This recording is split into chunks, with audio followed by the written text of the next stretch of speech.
Good morning, guys. Welcome back to the channel, and pardon my emo hair this morning. So it's currently Monday morning at 9:30, and I've got a very busy day ahead of me today, full of very fun, exciting things. I have work. I have to go give a presentation. I have some errands to run, and I thought that you guys could accompany me today as I go about a pretty regular day in my life, but also as I answer some of your questions that you left for me in my Instagram.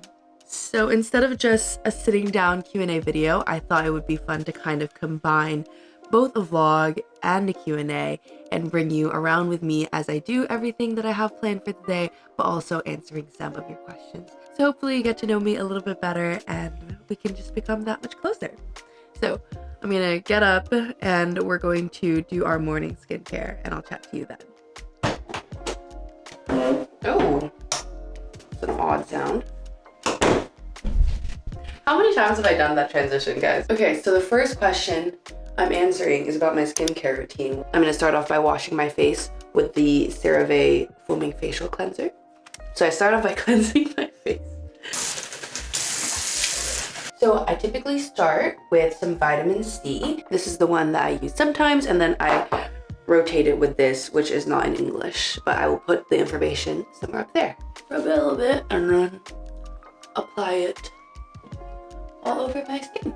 In terms of moisturizer, I have two that I kind of cycle between depending on what the conditions are like outside. I have this Biore Juve Aqua Ridge if I'm going to be outside. And then I also have this, pardon my pronunciation, Sunjang Etude House 10 Free Moist Emulsion. And this is what I mostly use. So this is just my moisturizer. And finally, for sunscreen, which is my favorite part, I have so many options for this. But recently, my new favorite is the Nivea UV Super Water Gel. It's an SPF of 50. It comes in this really nice pump. And look at the, can you see? It's like more of a gel all over my face, on my ears, and on my neck. I'm a very big proponent of sunscreen. Please make sure that you wear your sunscreen every day. Welcome to my floor. Okay, so the next question I'm going to address is about my hair. So today we are going to do something I don't normally do, and we're going to kind of try and like straighten it and like bloop it in the bottom. So we're starting off with some heat protectant spray. I'm just using this Tresemme one. And then what I'm going to do is I'm going to take about an inch chunk of hair, and I'm able to straighten it. And then towards the bottom, I just give it a light curl, just like that. Okay, so while I continue to do this, let me tell you a little bit about the haircut and what I get for my balayage. So my balayage journey has been quite an extensive one, in that I constantly cycle between bleaching my hair and then getting tired of it and then dyeing it black and then balayaging it again. So I asked for kind of an ashy gray brunette balayage, and I also asked for a root shadow. So if you can see on the top of my head, it's still black, just because when it grows out, I don't want there to be a very clear demarcation. No. This is crazy. I'm never getting a bob. You guys know that, Nicki Minaj. What's your name, B.O.B., so they calling you Bob? Okay, and that's the hair for now. And for my makeup routine, I feel like you guys have already seen it a bajillion times. I've also made a dedicated video if you're interested in knowing what products I use and how I do my makeup. But we're gonna clean up this little mug a little bit more. So give me a second.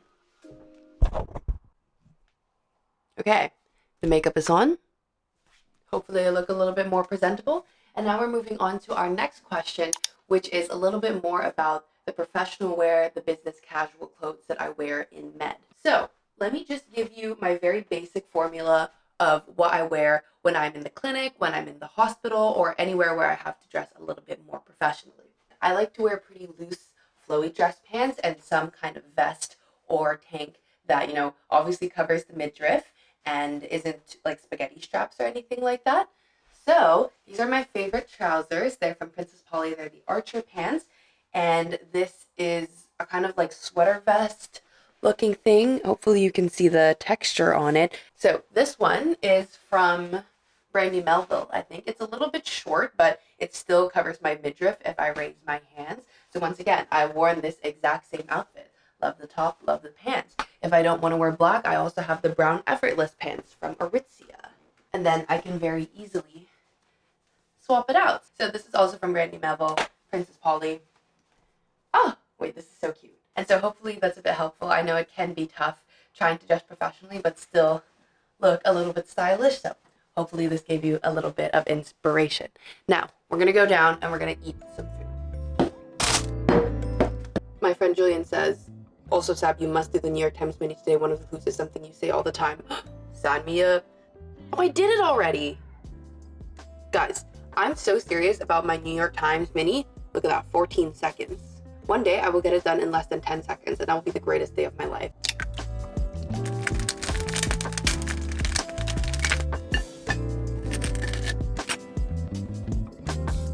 Just random bag.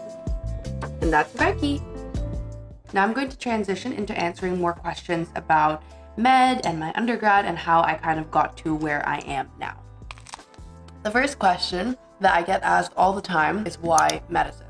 So when I was younger, I went through all the phases of wanting to be a ballerina, and then I really wanted to be a set designer or a prop master like Adam Savage from Mythbusters, and then I kind of wanted to be a lawyer for a bit because I really liked watching Law & Order SVU, which I shouldn't have been watching at a young age, but I did. And then I realized that I can't confront people or have any kind of debate without crying, so I had to scrap that pretty quickly. In elementary school and high school, I just naturally gravitated towards the sciences, and even though English was actually my favorite class, I really loved bio and I tolerated chemistry and physics. And I also did a bit of volunteer work. I volunteered at Sick Kids Hospital, at a co-op placement at Mount Sinai, and there I was able to gain more exposure into what medicine might actually look like. So yeah, I ended up going to Western for medical sciences. I continued my studies. I did a bunch of research and a bunch of different extracurriculars. And then I applied in my third year of undergrad. And Canada has the system where for certain schools, you're able to apply after only 3 years of undergrad. And so that's what I did. In my third year, I applied to 4 different schools: University of Toronto, Ottawa, Queen's, and McMaster. I ended up only getting an interview to Ottawa, did that interview, and eventually got in. So truly all my eggs were in one basket, and I'm so grateful that this somehow worked for me. So that's just a very brief overview of my pathway of how I got to med. Quickly answer the question, do you have any funny or embarrassing moments from med? And yes, I actually do. So I was in an anesthesia elective where we were doing pre-op for cataracts removal. And it was a little bit later in the day. You know, there were not that many people there, and we had one patient that only spoke French. And so, you know, it was one of my earlier electives. I was trying to make a good impression. So when the nurse asked if anybody spoke French, I had the really bright idea that I could stretch my very elementary level French to communicate with someone whose native language is French. I don't know. I just thought I'd look really cool and really worldly and smart, but it kind of went like this. Oh mon Dieu, finalement, il y a quelqu'un qui parle français. J'ai vraiment peur de subir cette opération parce que la dernière fois, j'ai eu une très mauvaise récupération. And after that experience, I vowed to myself that I would actually put in the work to finally learn French because, you know, I live in Ottawa. It's a bilingual city and a bilingual country, and our school is bilingual. So by not speaking French, there is just a subgroup of the population that I will never really be able to connect with. And so I told myself that I will actually start doing this seriously. And that brings us to the part of the video that is kindly sponsored by Lingoda. As a busy medical student that struggles to keep on top of my schoolwork, I've always found it incredibly difficult to try and learn a language on top of that. And I've tried pretty much everything. Every app in the book. I bought a textbook. I tried watching shows, listening to music. I downloaded a French Anki deck to try and learn French, and it just never really worked for me because I never stuck with it. Lingoda is a language platform that really gets that, and they understand what it truly takes to learn a language. The best part is that it's a very human-led experience because they involve online classes where they have teachers from all around the world that are experts in that language. So they're basically kind of Zoom classes where it's you, perhaps a couple other students, and your teacher, and you're going around practicing vocabulary, learning grammar, and as scary as it is, the best, and I will say pretty much the only way that I know I can learn a language is by forcing myself in these uncomfortable situations and learning how to actually speak the language. Lingoda also has 3 different paths that are tailored to your learning goals and your time commitment. I'm with Lingoda Flex, which is the most flexible course so you can fit your language learning into your busy life. I've spent years wanting to learn French, mais avec Lingoda, je pourrais peut-être enfin le faire. Somebody tell me if that was right. So if you've ever wanted to learn a language, this is finally your sign to try with me. In my description link is a sign-up link and a discount code where you guys can save 20 euros or whatever your equivalent currency is on any language learning course of your choosing. Merci à Lingoda de m'avoir aidé à apprendre le français. Revenons maintenant à la vidéo. Okay, now it's 12:40, and I'm going to quickly make some matcha before I practice my presentation. And while I'm doing that, I'm going to answer what is probably my most asked question, and that is why medicine? If I had to boil it down, it would really just be a combination of, my love for science and actually enjoying the content and want to learn about these things, and also just my desire to, kind of be in a public service role and help people and feel like I'm actually making tangible changes in their lives. When I compare who I was in first year and I still didn't know the difference between systole and diastole versus where I am now, where I can, come up with a differential diagnosis or think of some ideas of management and not be so completely far off. It's just quite incredible just to even see my personal growth in terms of knowledge. So to be in a career where I get to do that for the rest of my life and I get to work among such well-educated, smart, driven, and passionate individuals, I genuinely find it super duper exciting. So now the second part, the more humanistic people aspect of it, I think that's really what fundamentally drives, my passion for medicine and this career in general.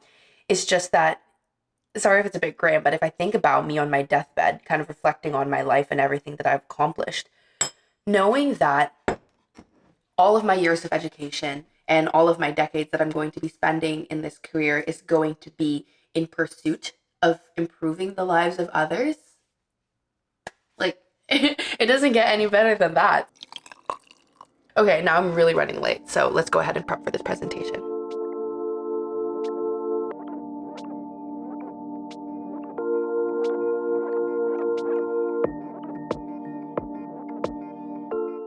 Okay, so as I'm now driving home, I thought I would answer another very popular question, which is what specialty I'm interested in, and the very honest answer is that I have no idea. It's funny to look back at what I thought I wanted, because when I started med school, I thought that I was going to be a surgeon because I like working with my hands. I feel like I like very tactile things, and I prefer something procedural over having to think through problems. And so I was like, oh yeah, I can be a surgeon. And then I finally got into an OR and did some observer shifts, and I realized I actually cannot do surgery. And it's funny because once I finally told my friends, I was like, guys, maybe surgery isn't for me. And they were like, we never thought it was, which facts, honestly facts, they're so real for that.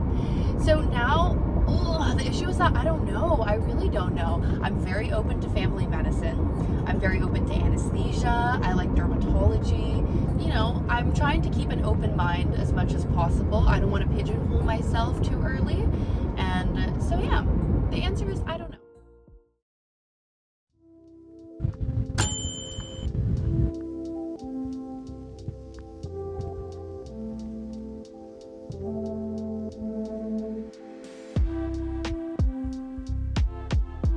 I just finished my elective at the hospital and I'm so pooped.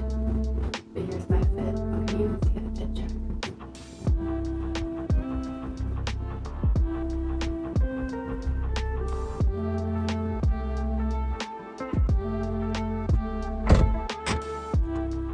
Finished my elective and I am pooped. I am pooped with a capital P. Let's go ahead, drive home. I'm gonna answer a few more questions. I have a couple of meetings today. It's so busy. It's the summertime. Why is it busy during the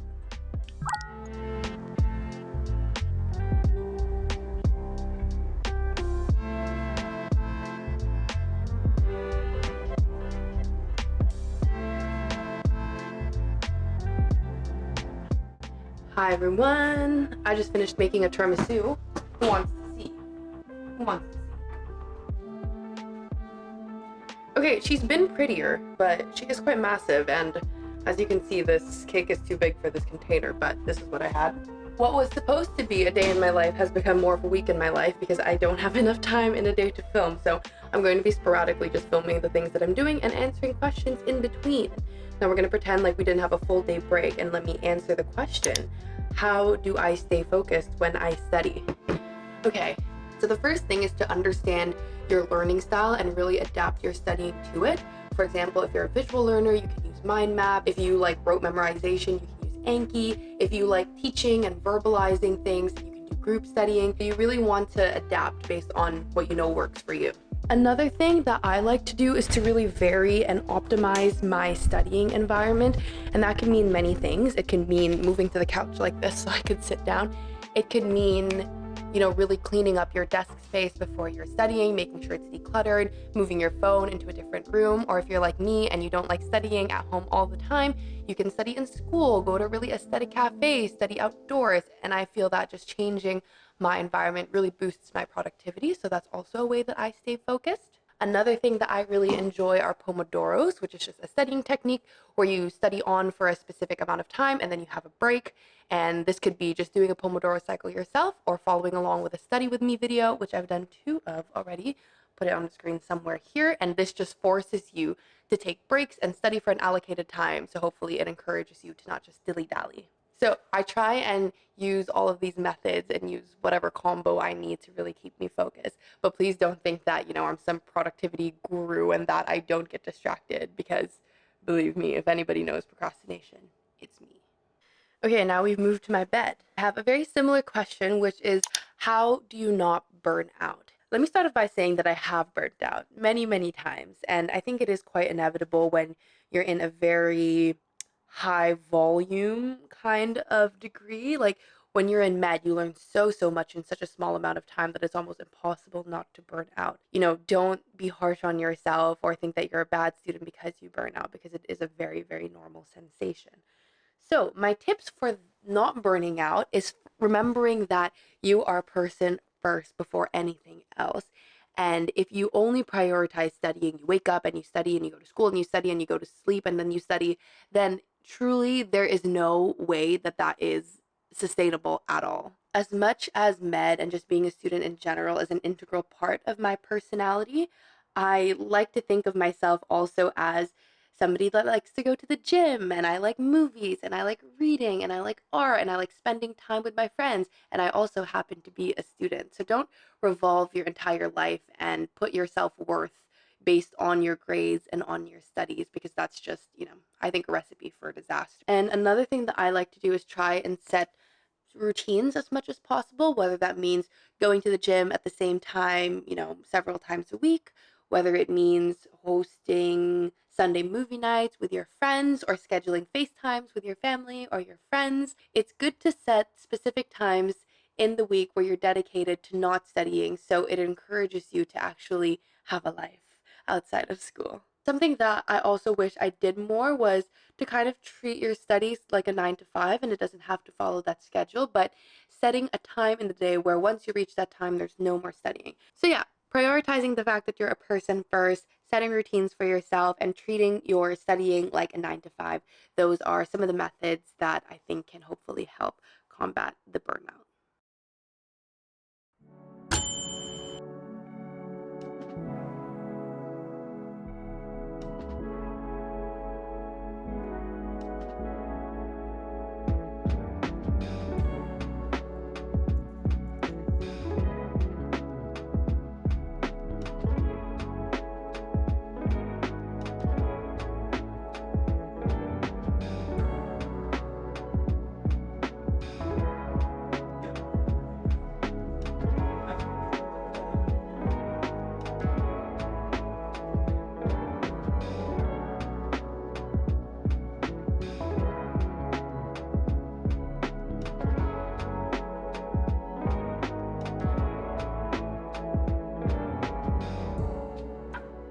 Okay, now that I've changed out of my very sweaty clothes and I've eaten lunch, let's wrap up this video by rapid firing some of the rest of these questions.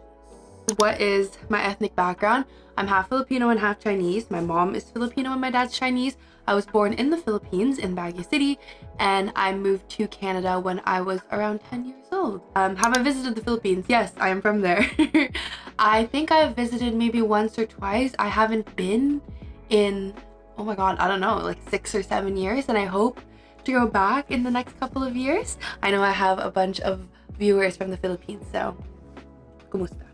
Okay, and I'm going to wrap up this video by answering 2 more questions, and perhaps they are a little bit deeper and a little bit more personal. But the first one is, how do you maintain your friendships? And this is something that's very important to me because, as you can see both in my videos and also, in my Instagram, my friends are among the most important people in my lives, and I genuinely don't know how I would function without them. And for me, how I maintain friendships is that I try and be involved in their lives as much as possible. And it may be difficult, especially as a very busy student, to try and make time for everyone, but when I'm washing the dishes, when I'm baking, when I'm folding my laundry, when I'm going on a walk, there's always an opportunity to reach out and just ask how somebody is doing.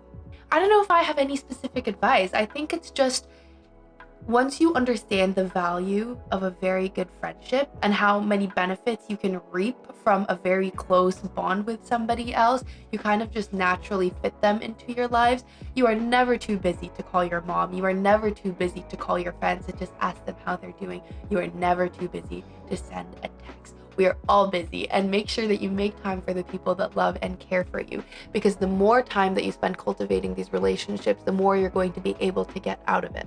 And the last question I'm going to address here is with Jungle Skog, and it pained me to read how many of you were asking the same thing, which is, what do you do when you're in a low moment in your life, or where you feel really sad, or everything seems really hopeless and nothing is work out? How do you persist in spite of that? And the thing is that, although I try to be as real as I can on camera, remember that I am selecting very happy moments in my life, very productive, successful ones, and you're not seeing all the behind the scenes where I am crying, where I haven't slept properly in days, where I'm miserable, where things just aren't going right. And that happens to everybody. But my suggestion for that is, number one, to reach out to somebody, which honestly sounds like very basic advice, but kind of connecting to what I was talking about with my friends. When anything goes wrong, you just know that I'm FaceTiming someone and I am complaining for hours and hours on end.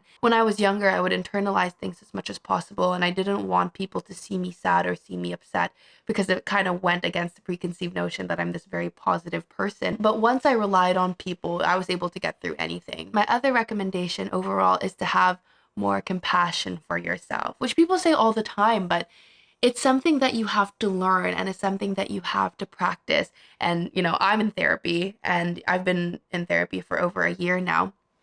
And something that has really worked for me is when my therapist told me to try and imagine myself as another person, and imagine you're comforting that person as they're going through this really difficult moment in their life. What would you say to them? Because we tend to be so mean to ourselves, and we tell ourselves things that we would never tell another person. By making yourself a different person and comforting them, you'll be surprised how kind you can be to yourself. And I think it kind of put things in context. So that is pretty much it. Sorry for this very strange hodgepodge vlog. I'm currently working, and I thought I was going to film it, but I think you guys have seen enough of my studying montages. So that was a little bit more about me, a little bit about my journey into med, and just, answering all the questions that you had about me. I hope you feel like we've gotten a little bit closer. You guys are all of my best friends ever, and thank you for taking an interest in my life and the things that I do. So, as always, thank you so much for watching, and I will see you in the next one. Bye!